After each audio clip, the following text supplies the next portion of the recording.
So they have that video from 1965.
You gotta catch it? Yes.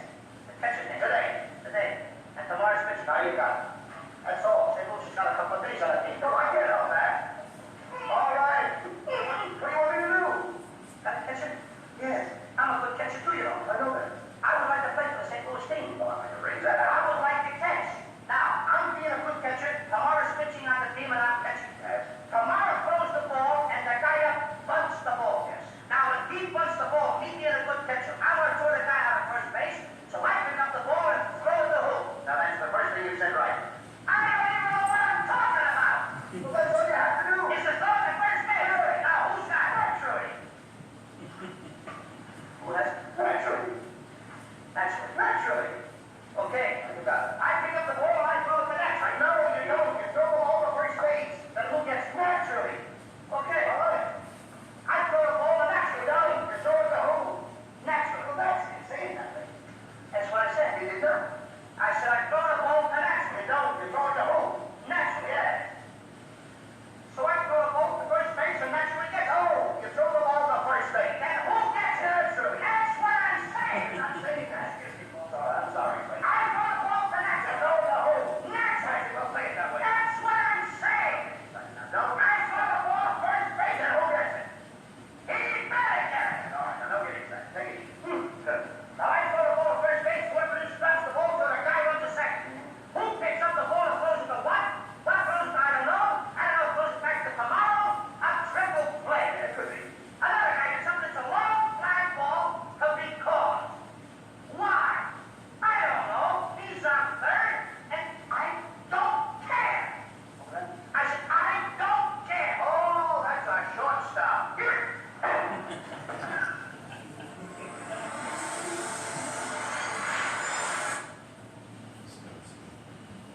Okay, I hope that got you a little bit in the mood for baseball. We're going to now hear from the Capital Baseball Club of Lansing. They're going to tell us all about the rules of baseball when it started up in mid-Michigan.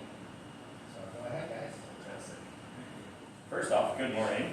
Morning. Good morning. Thank you for braving the weather.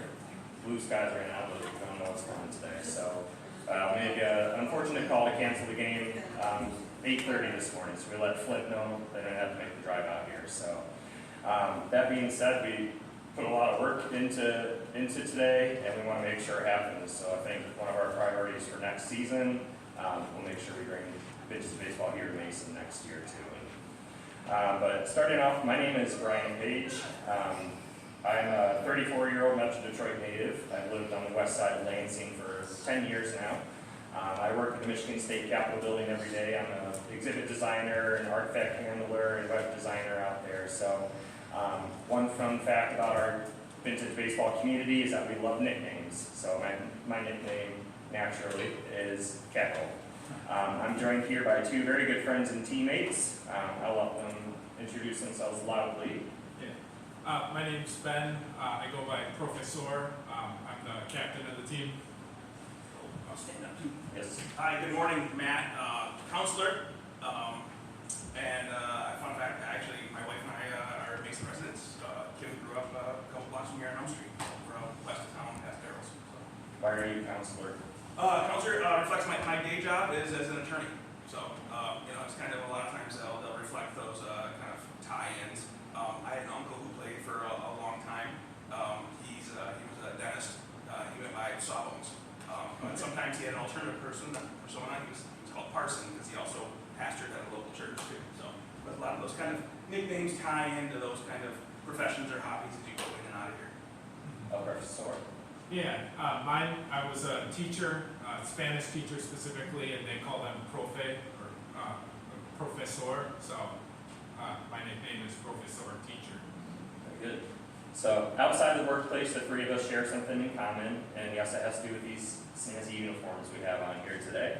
Not the full uniform set. Ben's featuring the baseball pants, but we wear to our games. We wear vintage tops, vintage hats like Professor's cap in there, and we usually wear cleats or running shoes. But our main goal is that they're all black, so you don't see any branding on the shoes or anything like that. And we are members of Lansing's premier and only Vintage baseball team, we are the Capital Baseball Club of Lansing. You can find us pretty much every Saturday from May to September playing games at our home park in Lansing at Francis Park. Now, baseball's been around for a long time. I guess I'll use my clicker here. Some photos of our uniforms. Baseball's been around for a long time. So when I say vintage baseball, that can mean different things to different people. But the vintage baseball we're referring to is also known as old-timey baseball. That is the original form of baseball. We're talking 1860s baseball. No gloves, no mitts, no wood bats, vintage uniforms, open fields. We don't play on dirt diamonds, we play on open grass fields. If you've been to like Greenfield Village or Mackinac Island and you saw a weird looking baseball game going on, that's us. For it being a fairly niche hobby, it is surprisingly widespread in Michigan. In fact, there are currently somewhere around 40 teams across the state. And as the team in the capital city, in the heart of it all, we try our best to play as many of them as we can. This season, we played teams from Metro Detroit to Grand Rapids to Kalamazoo to Flint. About a month ago, we played in a tournament against teams from Ohio, Wisconsin, and Arizona. 2 seasons ago, we had the chance to play under the lights at the iconic Field of Dreams in Iowa, the one from the movie. And last year, we got to play at the historic fort in Mackinac City. Someday, when we're really good, we hope to play at nationally acclaimed tournaments at Gettysburg National Battlefield and over on the East Coast. Vintage baseball is huge on the East Coast, especially in New York, so they have some really big tournaments out there. Our club is one of the newer clubs in Michigan, and this season is only our 6th season. Most clubs across the state are around 15 to 20 years old, with some even dating back to the early 90s. It's fairly straightforward to run a club, as ours is entirely funded by member dues and donations, but there are teams that grow to have sponsorships, and some are even incorporated as nonprofits. The hardest part of being a club is keeping up with these uniforms, as it can be both difficult and costly to obtain and update uniforms. We buy our jerseys and hats from specialized vendors. So we have to be really strategic when it comes to buying uniforms because we're a constantly growing team. Right now we have about 15 or 16 players or so this year. We've been as high as 24, been as low as about 12. So we try and keep an extra stock of these. And I can assure you this is the cleanest you'll ever see them. We play right out in the sun in open grass fields, so it gets very sweaty very quickly. Now our club is truly a vintage club in that it is based on an actual baseball team from 1865 named the Capital Baseball Club of Lansing. One thing to note, this is not the 1865 baseball team, this is actually the 1895 Lansing Senators, which was Lansing's 2nd semi-professional baseball team we ever had. They're the first real successful one. The first one was in 1889, it was the Lansing Farmers, but we don't have a picture of them that we're aware of. We don't have a picture of our amateur club from the 60s either. So we're going to pretend that this is the beautiful Capital Club here. This was a team that formed in Lansing the day after Robert E. Lee surrendered his army to Union forces on April 9th, 1865. The next day, on the evening of Wednesday, April 10th, 1865, a group of around 25 gentlemen gathered in the accounting room of the state printing office in downtown Lansing, right across the street from our current Capitol building. Amongst the noisy work of documents being reprinted for the legislature and state officials, the assembled men agreed to the formation of the young capital city's first ever baseball club. Shortly thereafter, the club elected its first leadership team. John Hoyt as president, Rush Holmes as recording secretary, and Charles Clough as treasurer. Together, they obtained the needed materials for the team: balls, bats, and bases. There we go. The next step was the securing of a home grounds for matches for the club.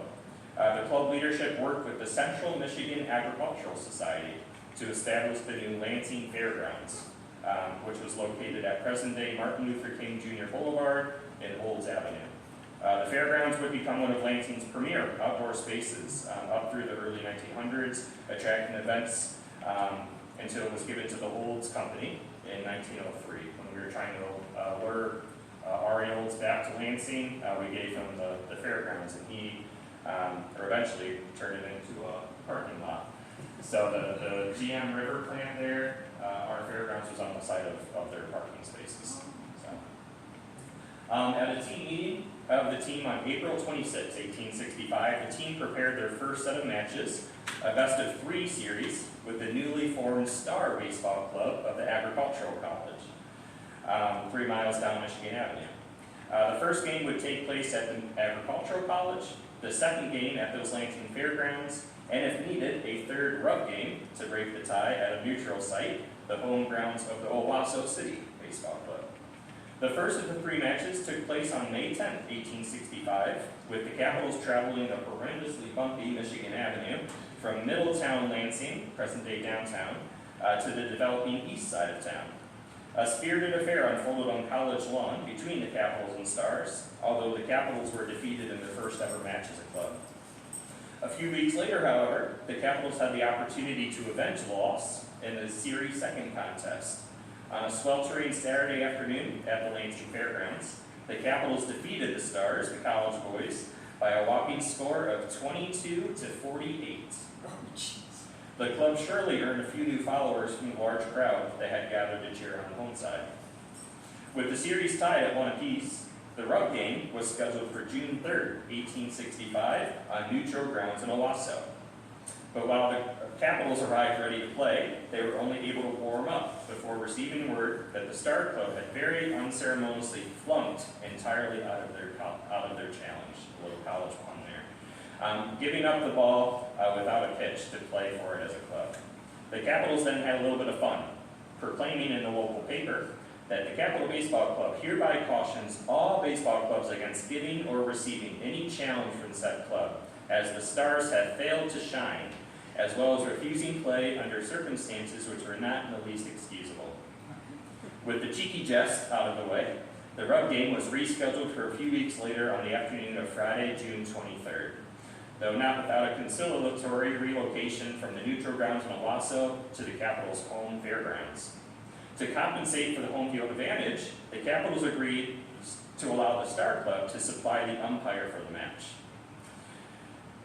They chose none other than one of their college's own, Abraham Crooksman, member of the State Boards of Agriculture. Suddenly, it appeared as though the rub game had become a 9 versus 10 affair. Nevertheless, the game was concluded in the best of feeling on the part of all the players, with a final score of 34-27 in favor of the Stars. The Capitals showed they could strike the ball and reach base, but lacked the power to bring enough runners home, where Stars captain A.R. Thayer scored 8 runs on 6 hits. The Capitals' third baseman and 2-hole hitter, Nelson B. Jones, scored just 1 run on 5 hits. But while the home club had failed to drive in their runners, they did not let a good opportunity for further jesting slip away. Quote, "Much fault was found with the umpire, who was a member of the Star Club. It was thought that he allowed partiality to govern many of his decisions instead of justice and fair dealing." After the match, as was custom at the time, the home club treated their visitors from the other side of town to supper at the Edgar House, one of the finest establishments in Middletown, Lansing. With the club's inaugural season off to a successful start, following a strong showing during the Star Series, the Capitals had little trouble filling their summer match schedule. They stuck mostly to countywide matchups, but the club took the opportunity to take their talents outside of England whenever possible. The season's first big trip was an overnight trek to Bay City in late August, where they lost a spirited affair against the Washington's Baseball Club of Bay City by a heartbreaking score of 29-30. Before returning to town, however, the club took out some of their frustration in Owasso and taught the Owasso City Baseball Club a thing or two, defeating them by a score of 2-1 odds. The Capitals' second major journey came in mid-September, when they accepted an invitation to the Michigan State Fair in Adrian. The state's Baseball Association had organized the state championship tournament to be held during the state fair, and the Capitals joined the Central Club of Jackson, the Ancora Club of Adrian, and the Detroit Baseball Club in participating.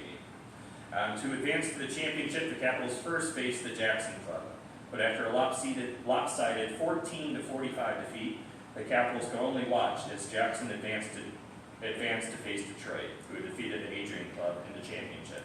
The state title, along with its Silver Cup trophy, ultimately went to the Detroit Club by a score of 31-13. Thus began Detroit's domination of statewide baseball, a legacy that would eventually give rise to the state's professional team 3 decades later. Now, regarding some of the scores you've been hearing today, or this morning, a few things to consider. First off, play was entirely barehanded, as we do today. No mitts, not even leather gloves yet. You'll see in the 1880s, leather gloves, like form-fitted gloves, will start to pop up, but we're entirely barehanded. You can ask that professor what that means later for our fingers. 2, pitches were allowed underhand, and they're meant to be struck. The pitches are not really supposed to be competitive that much. It's meant, there's big emphasis on the fielding of the ball, thus the grass fields that we play on, and they play on. 3, these games were taking place on open grass fields, which included trees, hay barrels, hills, valleys, really anything you can think of. We played a game 2 years ago in Illinois where there was a tree in front of first base. So the shortstop got a ball, they had to run around and get a good angle just to throw it to first base. So we played on quite a few different types of fields. 4, this was a brand new game with unexperienced fielding, right? So scores into the 40s and 50s were very much of the norm. Today, with better fielding, generally cleaner fields, and a century plus of baseball strategy, we usually keep our games in the 10s and 20s. Though our largest defeat was at the hands of Bay City, who put up 50 plus runs on us. That was a fun afternoon. The Capitals' season highlight came on September 6th of 1865 when they made the short trip north from downtown Lansing to the north side of town to face a freshly formed rival, the Lansing Baseball Club, a young group of men from North Lansing, historically called Lower Town, who had formed toward the end of the summer. The Capitals provided a harsh wake-up call, though, for the young gents, delivering a 72-14 defeat on the Lower Town Club's home grounds. We'll hear a little bit more about the Lower Town Club shortly. Now, being here in Mason this morning, and such a significant year for this city as well as our country, I feel it's important for us to recognize that Mason and Ingham County as a whole played a big part in the history of our lowly baseball club here. In fact, 2 of our club's first ever matches came against a club from Mason named the Sheridan Baseball Club of Mason. The Sheridans were likely named after General Philip Sheridan, the Union officer who had recently led the Army of the Potomac's Cavalry Corps in the Eastern Theater of the Civil War. And at the time of Mason's incorporation as a village in 1865, he had just led his cavalry on the scorched earth mission in pursuit of the soon-to-surrender Robert E. Lee. The Sheridans are known to have played 4 matches against the Lansing clubs in 1865, 2 against our Capital Club and 2 against the North Lansing Club. And not surprisingly, the boys from just down the road matched up fairly well. I'll get back to this in just a moment. Oops. Oh, there we go. The first match against the Capital Club came on July 12th, 1865 in Mason. I'm not sure what field they played on. That would be a really good treasure to find that. The very first hit of the game is recorded. Was a well-struck ball by the Capitals' leadoff hitter. The ball got lost in the long grass of the field and resulted in a home run. Made it all 4 bases. The rest of the game went unrecorded, but we know that the Capital Club took the affair by a score of 13-6. The second matchup of the clubs came a month later on August 11th, this time in Lansing at the fairgrounds. Again, not much of the game is known, other than the final result was a drudging in favor of the Capitals, 39-7.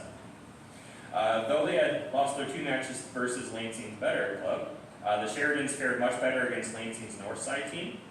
During Mason's 10th annual Ingham County Fair in 1865, their first doing so as an incorporated village, a baseball tournament was organized to determine the champion ball club of Ingham County. On the Tuesday of the fair, September 26th, the 2 clubs faced off for the first time, along the fair that ended unceremoniously in an 18-18 tie.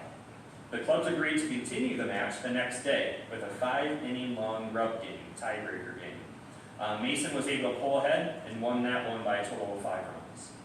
While this finished off the first match from the day before, a second game of full 9 innings was immediately commenced following it, with the North Lansing club taking that one 33-28.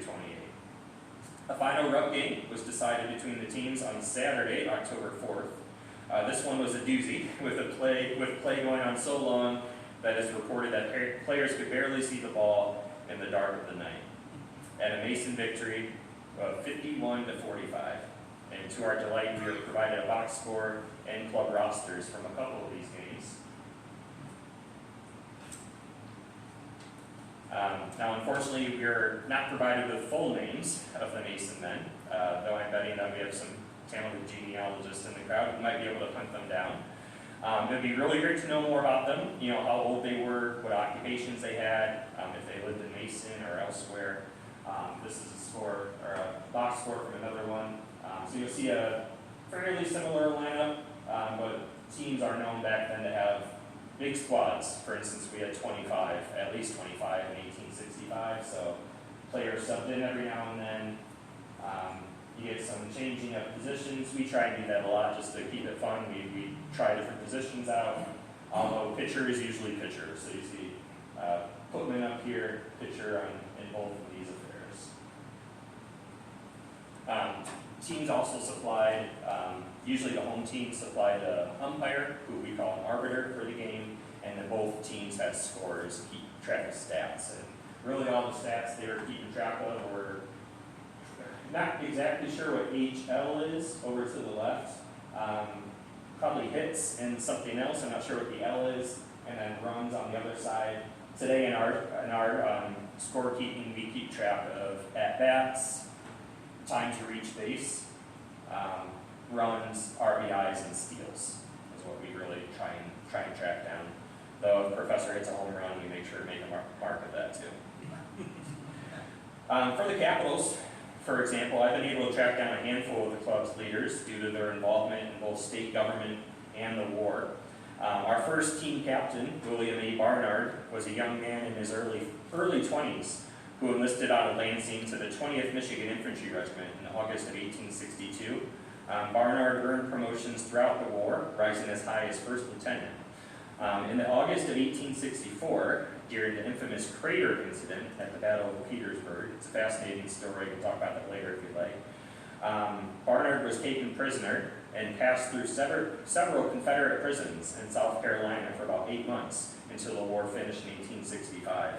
Now, if you know your early baseball history, you'll know that the sport really spread following the war, thanks to Union soldiers who had watched Eastern Coast Union soldiers playing at Confederate camps down south. So the fact that Barnard was he was at two pretty prominent Confederate camps, probably saw the baseball games going on, learned the game, came back to Lansing in 1865 in the spring.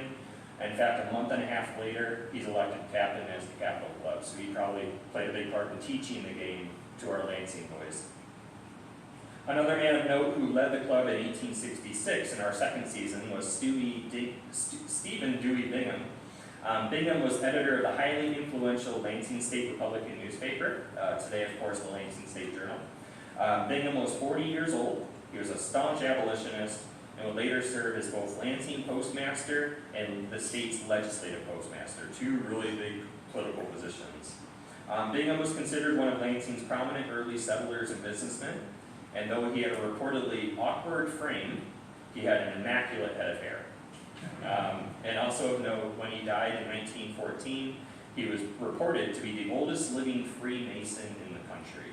He had moved out to Oregon and was, but he was a Freemason in Lansing before he moved out. Finally, we have Mr. Seymour Foster. At the age of 21, Seymour Foster was elected vice president of the Capital Baseball Club. But similar to Bingham, in the scope of the life that Foster had lived and would go on to live, this position hardly seemed but a tiny footnote. Seymour was born on July 1st of 1845. He was the son of an editor of an abolition newspaper down in Ann Arbor. In 1856, his family moved to Lansing, where his father, Theodore, served as the chief editor of the Lansing State Republican, just prior to Stephen Bingham's tenure as editor of the paper. Theodore, the father, was grandson of Rhode Island's first U.S. senator. So the Foster family came of old Revolutionary War stock. So when war broke out in 1861, at the age of 18, Seymour enlisted for service in Company B of the 2nd United States Sharpshooters. This company largely consisted of boys from around Lansing. Seymour was following in bold footsteps, as his brother, Charles T. Foster, had been the first man from Lansing to enlist in the war effort. And sadly, Charles T. Foster would also become the first man from Lansing to lose his life in the war effort.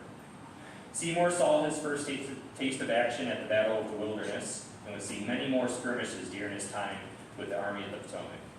Seymour made it through unscathed, though, and following his discharge at the end of the war, returned to Lansing and became very active in the Republican Party. During his time with the Capitals, Seymour was active in Lansing real estate, though his true calling would come in 1872 when he was elected Lansing City Clerk several times. And then when Stephen Bingham ended his service as Lansing Postmaster in the late 1880s, Seymour took over as city postmaster, who had served until 1914.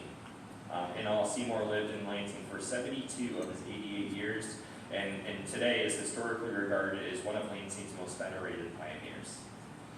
While the 1865 Capitol season is by far most thoroughly recorded in the Lansing newspaper, in 1866 we get some articles as well, which brings quite a bit of news, including a leadership change for the club, the organizing of a 5-county-wide tournament that was hosted at the Lansing Fairgrounds. We also had the creation of a Central Michigan Baseball Association, which was a very early predecessor to the semi-professional leagues that would arise in the 1890s and really lead to today's minor league system. So we can thank the Capitals for the lug nuts, is what I'm trying to say. After 1866, though, the trail gets very quiet for the Capitol Club and really all of Greater Lansing's other ball clubs. I think it was because the Capitals had such close connections with the newspaper that a lot of their early games were reported. That potentially goes away, though, at 1867, 1868, and onwards. So we might get some box scores and mentions of the club that show up every now and then, but nothing as thorough as we had 1865, 1866. But we do know, despite that there was quite a big baseball scene around Ingham County, Eaton County, Clinton. In fact, we know that there was amateur clubs popping up just about everywhere you looked around the capital city. For instance, Williamston, Grand Ledge, Delhi, Okemos, St. John's, Charlotte, Delta, Meridian, Bath, among others, all featured ball clubs that show up in the papers. While it is not known how long the Sheridan Club of Masons stuck around, it is known that the sport stayed relevant in the city, as another club called the Challengers Club of Mason is known to have played the Capitol Club in 1871. The Capitol Club is known to have existed until at least 1888, when they were reported as having a game in Shaftesbury. Lansing would organize its first semi-professional ball club in 1889, the year later, called the Lansing Farmers, and then later Lansing Senators that we talked about, though it's not known if the Capitol Club existed still while semi-professional ball games were going on. Now, fast forward a little bit to 2020.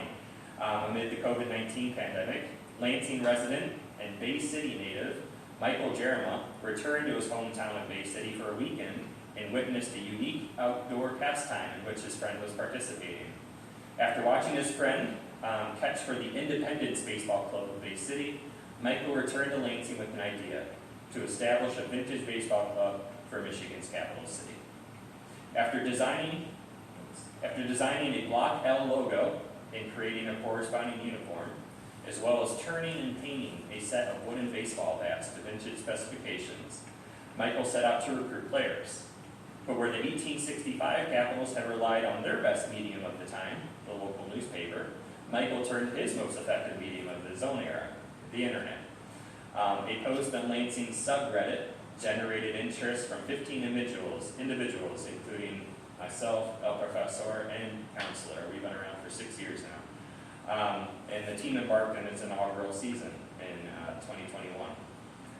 Initially named the Lansing Senators in honor of the Lansing's semi-professional baseball club of the early 20th century, the squad traveled throughout southern Michigan, gaining experience, receiving guidance from more established clubs, having a lot of fun, which is a polite way to say that we were terrible, absolutely terrible.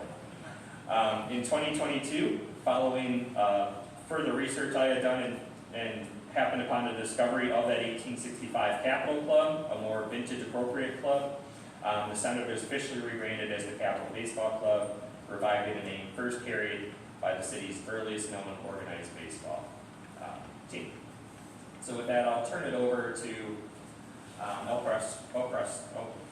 Professor, there we go. Yeah, too early for Spanish. Yeah. Our team captain to discuss some of the rules. Yeah, so thanks for having us again. some of the rules, well, watching a vintage baseball game is going to look a little bit different than going to the Tigers or even the Love Nets today. One of the big things that Brian already mentioned, we don't wear gloves. It's all we're all doing all of our fielding barehanded. However, fly balls can be caught on the bound, which means it can bounce once and you can still catch it for an out. It makes it a little bit easier, but not much.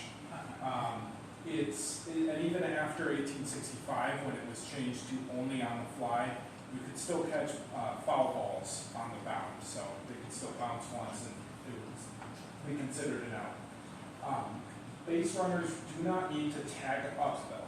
So if you catch it, that's sort of a little bit of strategy that we're even developing right now, which is if the ball bounces once on the ground, you can advance. So really getting an eye on how that fielder is looking to field the ball can give you a bit of an advantage in terms of starting to charge ahead and taking a couple extra bases.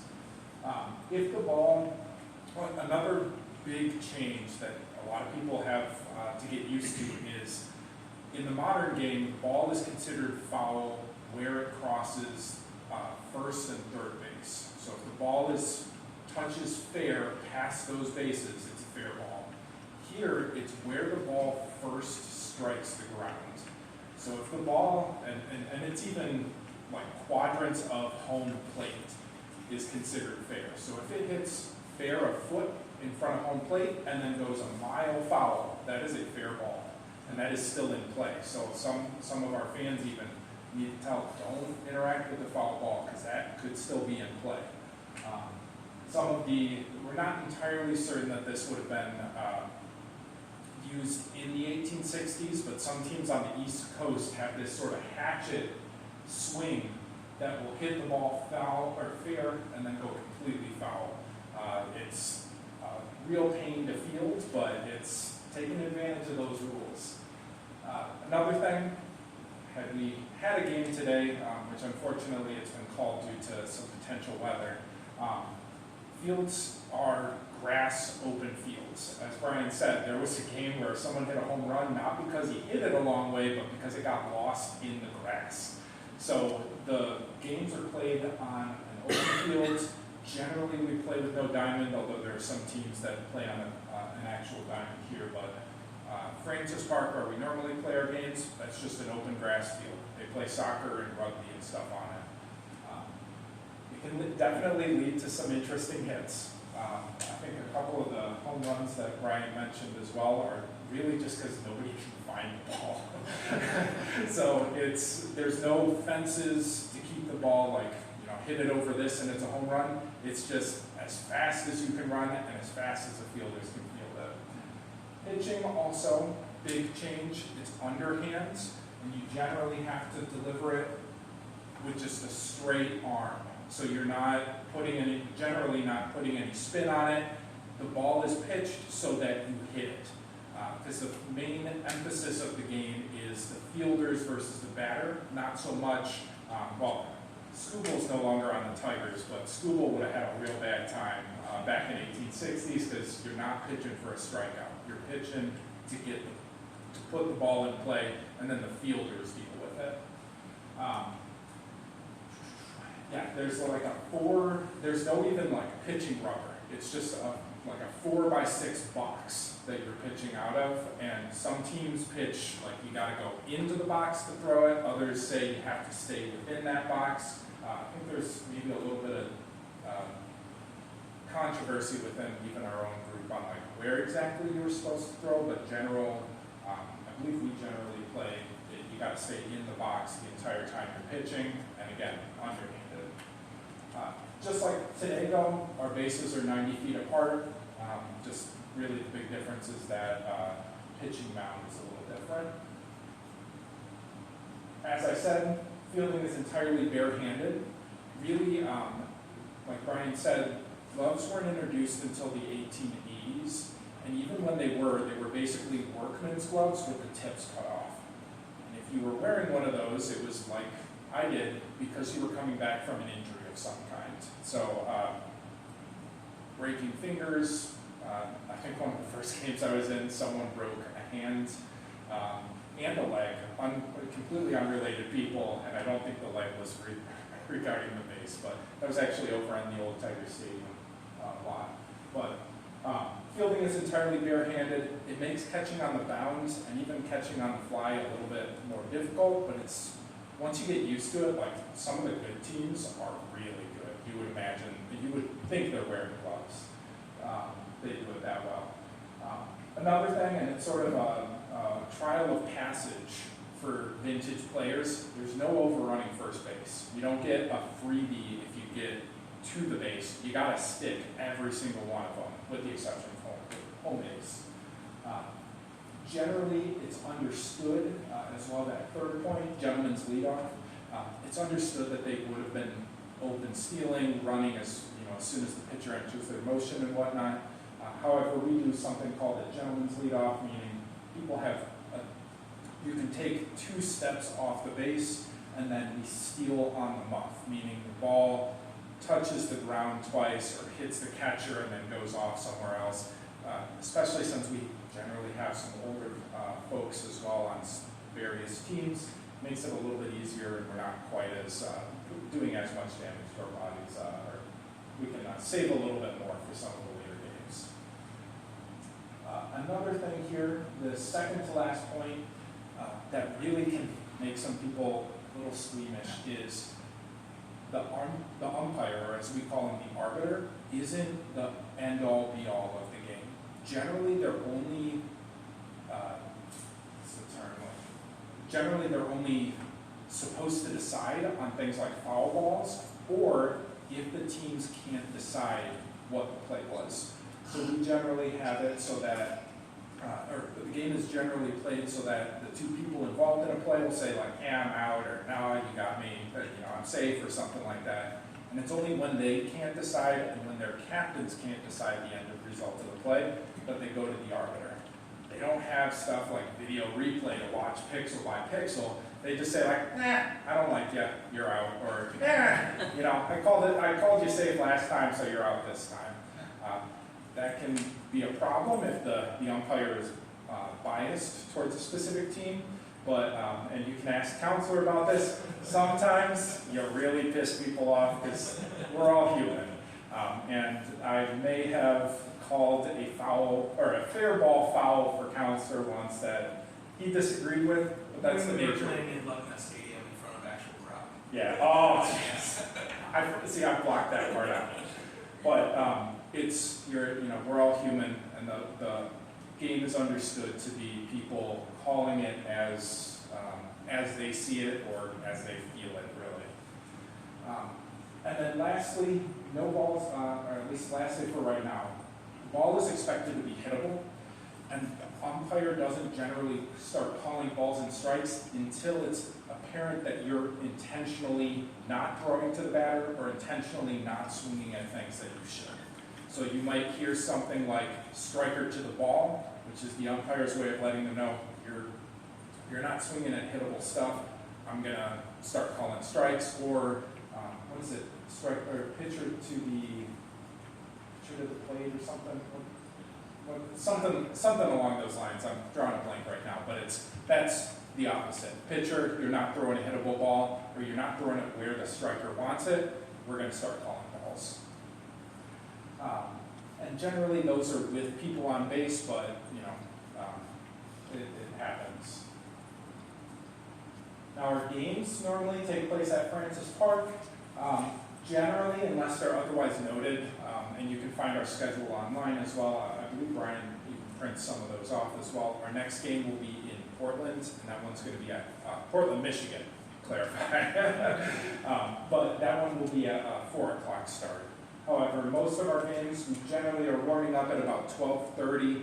Game starts at 1, and we're generally over by like 3 o'clock. Normally they're over at Francis Park, although I don't believe we have any more home games this year, because we're at Portland, at Royal Oak, and then at Wyandotte. So, and there we go. You can find us on online Facebook, the Capital Baseball Club of Lansing, And lansingcapitalsbbc.wordpress.com. If you'd like any additional information or just to see things like our schedule, I believe we should have some extra stuff there though if you're interested.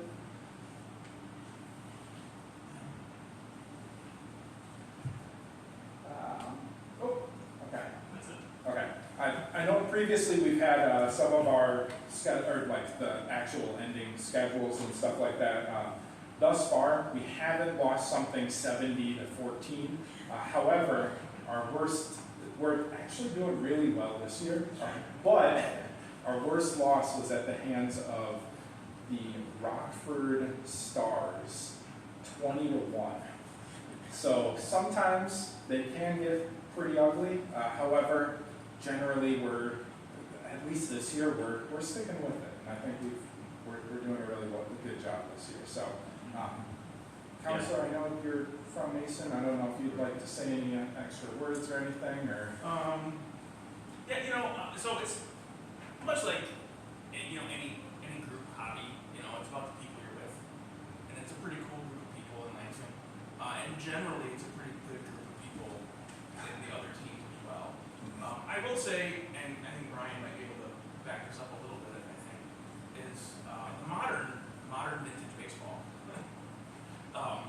There's a bit of pageantry. It got a big push a number of years ago from Greenfield Village, Mackinac Island, the fort, they have some ball planes up there. And it's a little flowery. It's a little, very, very gentleman-esque, There's a little bit of Civil War recreationism on weekend warrior hobby kind of guys. So part of that, I think the lack of 50-12 scores is, I suspect in 1865, a bunch of guys who may or may not have served time in Confederate prison or coming home, I suspect it's a little more rough and tumble back then. Not quite as gentlemanly. But you'll see, if you go to a game in Lansing or in Chelsea or Walker Tavern, down in Brooklyn area, you're going to see some people interacting with the crowds a little bit. Hey, you might have noticed the striker stopped at first base. This is why. We'll talk to the crowds and that fourth wall kind of break in there. So we're really trying to get that in there. Just it's potentially a different tone in baseball than it would have been. You're going to see in the Love Nuts game. But it's a lot of fun. It's a pretty good group of people here. I've been in Mason for a long time. My brother plays for the Bay City Club, and you'll see a lot of them in that map up there. Clubs are concentrated in Southeast Michigan because the population is concentrated in Southeast Michigan, and they have the pro team and stuff. And Greenfield Village really drove a lot of their interest in there. It was great when Michael got a Lansing team together, because I always talked to my brother Nathan. I was like, it'd be great if I Lansing. I can't drive to Bay City or to Wyandotte or whatever every weekend or to practice or play and stuff, because of the point in life here. We made a note earlier to we have some older gentlemen to play. You'll see a lot of the teams have a bunch of guys who are 30 and less, and then a bunch of guys who are 45 and older. That gap, we're raising kids and families, and certainly Ben's gonna realize this pretty quick here. His daughter's walking, right? Is your priorities going out of there? So you'll see a lot of the similar kind of makeups, just some casual observations on those stuff. But again, it's all about who you're hanging out with, just like any hobby. It's a lot of fun. One of our challenges is that we're really the only vintage team in Greater Lansing.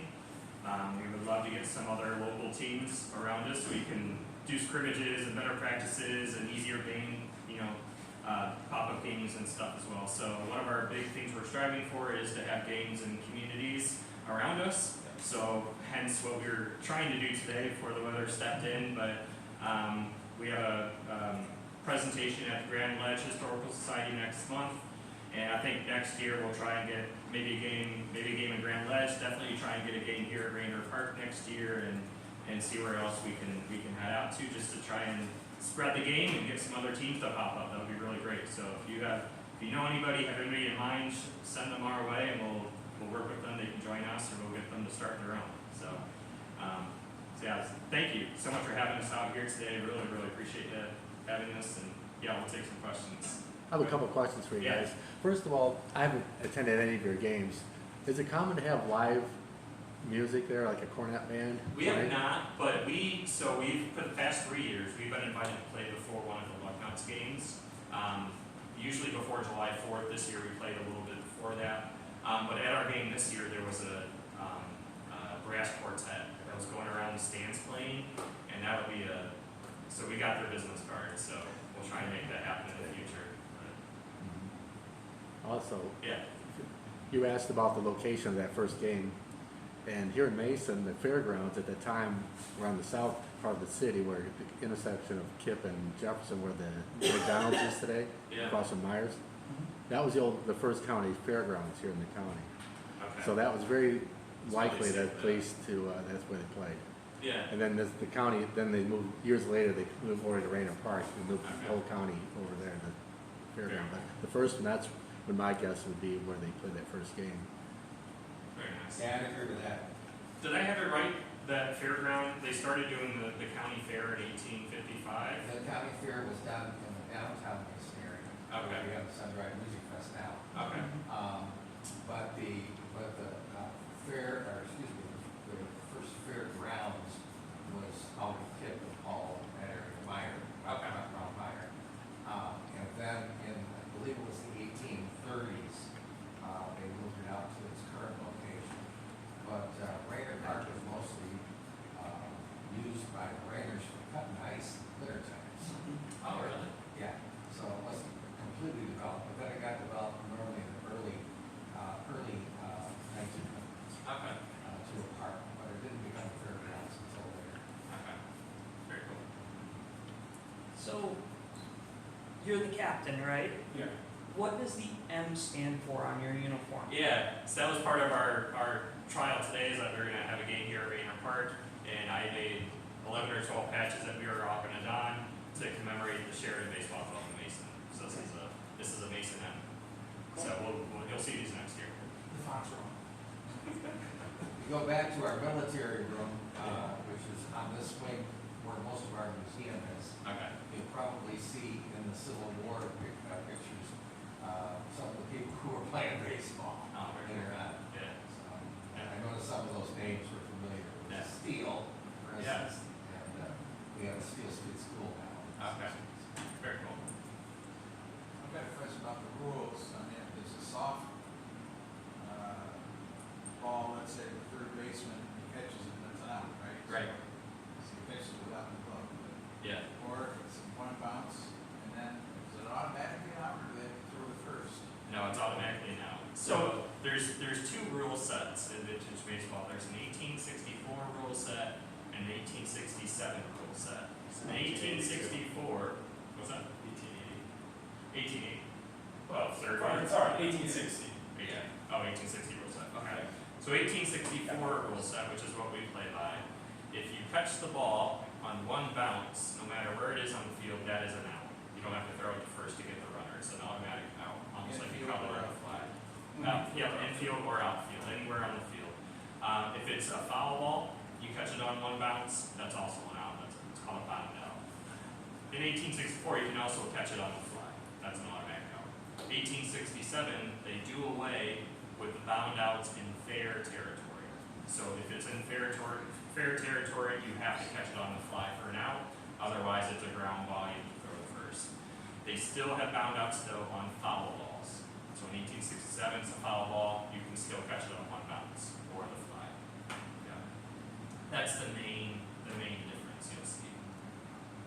Yeah, it does make it a little easier, although we had a game at Rockford last year on a pretty wonky field. They had a sidewalk that went through their left field. Professor was playing left field, I believe, or center, and got the ball kind of on the edge of the sidewalk, hopped up right to the tip of his finger. So even those bound outs can be a little hazardous. So, but it's what we do. It's we're out there having fun, I right? believe that was a fly ball that broke it out. Maybe. One of the, I mentioned the 1860 rules as well. Those are very similar to 64. The one major difference with that is in force plays.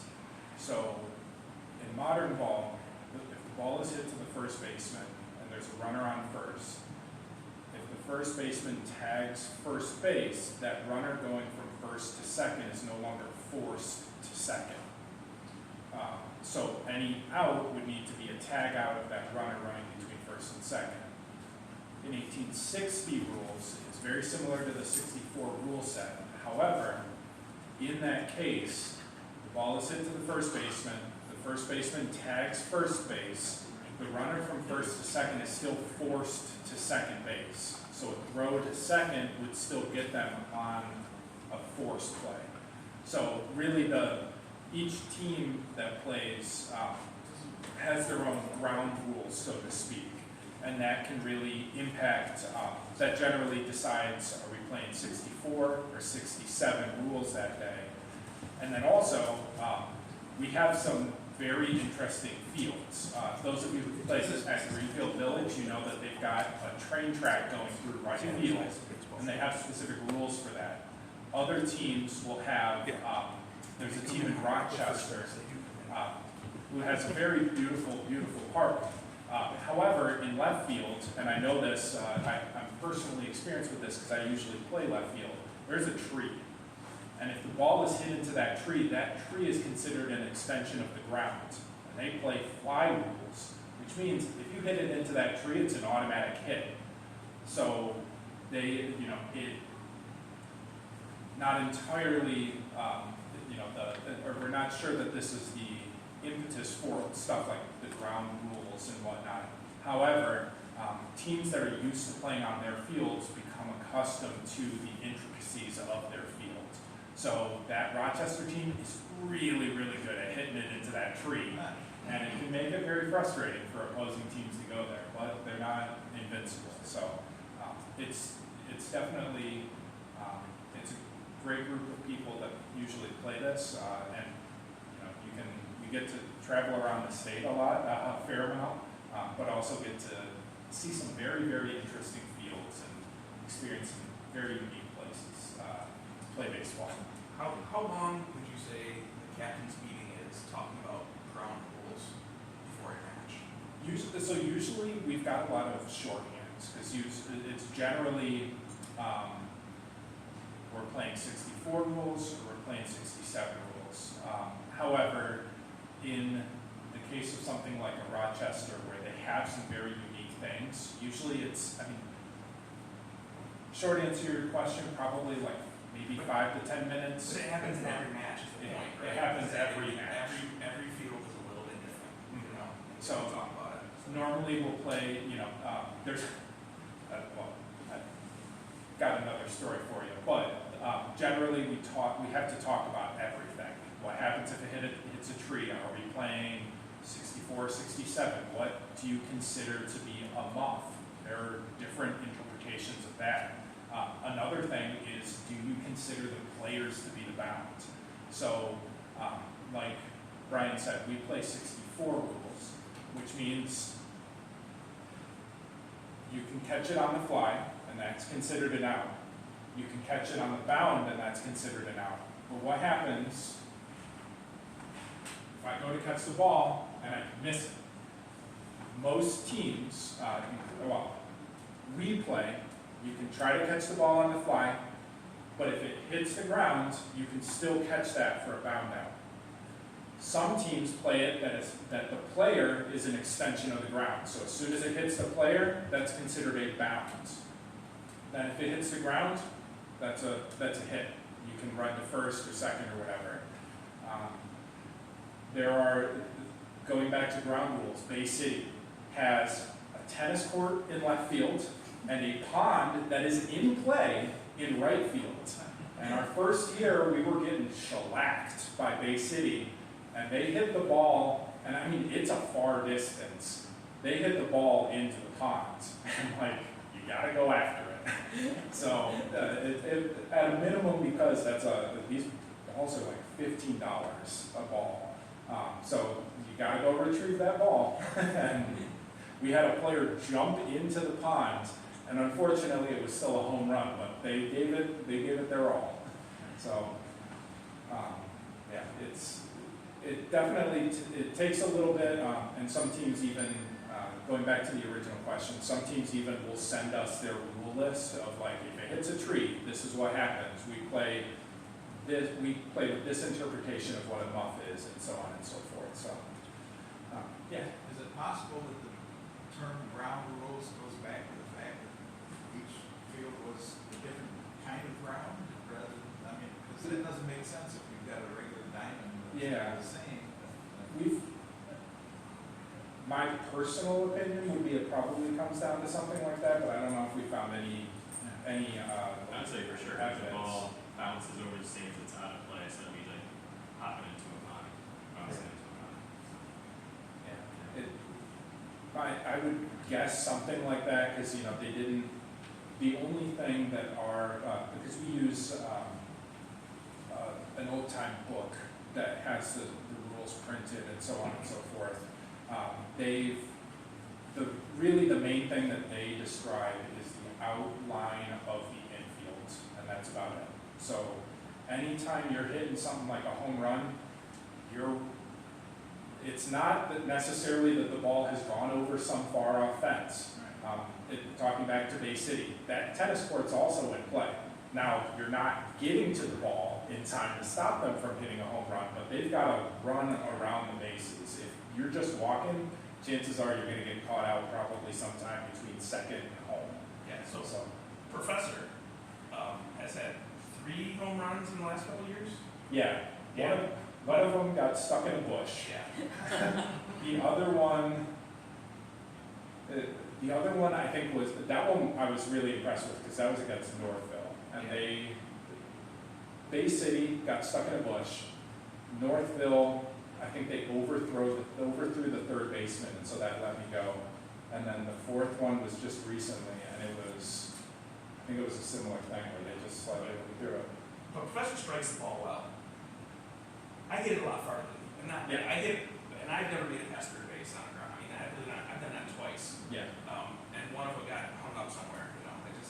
I don't run as fast as he does, and it's frustrating.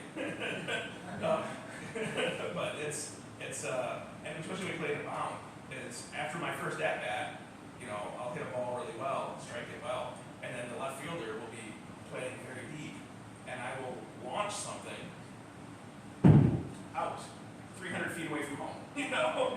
It's really annoying sometimes.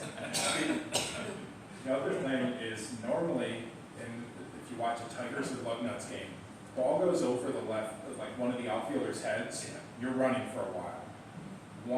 Another rite of passage for vintage players is seeing the ball go over someone's head, and the spin brings the ball back to the outfielder. And I've had that happen a couple times. I'm sure you have too. Absolutely. But you're watching the left fielder sprint after the ball, and then you're, oh my gosh, I'm gonna keep running. And you're rounding first or second, and the second baseman just turns to you and goes, dude, you're out. Yeah. That happens. It happens a lot. It's like the Willie Mays catch, but off of a bounce. Or just a standard Willie Mays catch. We've seen that too. There's some fantastic athletes who play this, and there's some people who are like, Oh, I would put you in fantastic. I have a question for you. Okay, what would you guys think of the idea that when baseball started in the early 1800s, it was really a child's game, but once an established written rule book was created, it turned into more of a gentleman's game? So actually, one of the reasons why they did away with the bound was because they wanted to remove some of that child's game thing. The bound disappeared in actually 1865, so if Cutter was here, he'd be going off about how 67 isn't really when the rules changed. But they considered the bound to be a slightly childish aspect of the sport. And so nowadays we do it in part because these balls are a little bit softer, but they're not that much softer than modern balls. And if you're a counselor and you put a little boogie into that ball, it's going to hurt coming down. But it makes it a little bit easier for people who aren't used to catching a ball like this. It makes it a little bit easier for them to get into the sport. And so doing away with that bound aspect was an intent to codify the rules and to make it more of an adult's game than a children's game like it had been considered in the past. Okay. You also touched on the Civil War. How would you think the Civil War affected the game of baseball? Spread it tremendously. Yeah, it was popular on the East Coast in the 1850s and leading up to the war, and then there's a lot of credence to the idea that they passed the time at Confederate camps playing baseball, and then they returned home to wherever home was, and they brought the game with them. It's a simple fact. You see that in hometown Lansing. That's a really cool thing. I remember I was in Nashville a couple years ago at their Capitol, and across the street from the Capitol they have a long grassy square, and they have a plaque signage set up on there about vintage baseball or games that happened on that site because it was a Confederate camp at the time. So I think there's a lot to that. There are teams that play a sport called town ball. I can't describe town ball too much, but it's like another version of baseball. So there was various ways of playing baseball throughout the 1850s, but with like Haney's rule book that you have, when that was published, that really sets the groundwork for what we know as well today. My understanding of town ball was a Boston area kind of thing, and baseball, as we know it, was more of a New York kind of thing, Yeah. and it just kind of won out for popularity was the New York style, which became like a predecessor for the modern. But yeah, I mean, it's kids playing, sticks, balls, figure something out, whether it's 5 bases or 4 bases, whether you're on a square or diamond, just That's what when I was researching our team and looking into some of the players, I was really interested in their ages and their professions because we were playing against teams from agricultural college, so we were playing college boys, right? But our team was made up of, some of Lansing's, premier businessmen, men in their 40s and 50s and 30s and owning the paper. We had real estate agents, we had gentlemen who owned like general store downstairs, we had a pharmacist, a druggist who worked in downtown Lansing. So all different types of men who, came together in their free times to play baseball just like we're doing. So that's a cool connection that we have to it. Awesome. Thank you guys so much. Appreciate it.